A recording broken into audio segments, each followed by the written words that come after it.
पतिव्रता धर्म की बहुत बड़ी विशेषता है। दो महिलाएं एक घर में थीं।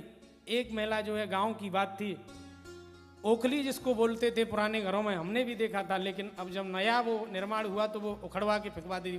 सब घरों में यही हुआ। उसमें माताएं कुछ कूटती थी, उसको शायद मूसल बोलते थे, उससे कूटने वाले से। एक माँ उस मूसल से उसमें धान कूट रही थी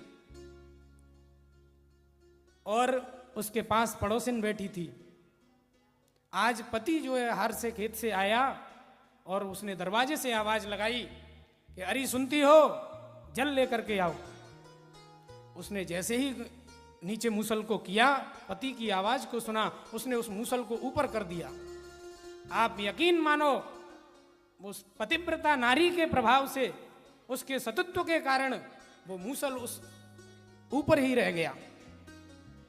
लेकिन इसको पड़ोसिन भी देख गई कि ये क्या है। उसने भी घर जाकर के अपने पति से कहा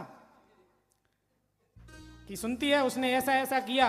आज पति से कहा मैं भी ऐसा करूंगी, आप मुझसे पानी मांगना, मैं उस समय ये कर रही होंगी और मैं आपको जल देने आऊंगी, फिर देखना मूसल कैसे हवा में लटकता है। अच्छा बोले। अब आप देखिए, वो कूटने लगी है, पति ने आवाज लगाई बाहर से, अरे सुनती हो, जल लेकर के आओ। उसने उस मूसल को उठाया और मूसल को ऐसे फेंका ऊपर, और ऊपर जब देखा तो वही मूसल आकर के उसकी नाक पर गिरा, नाक पर आकर के गिरा, पूरी नाक जो है फूट गई।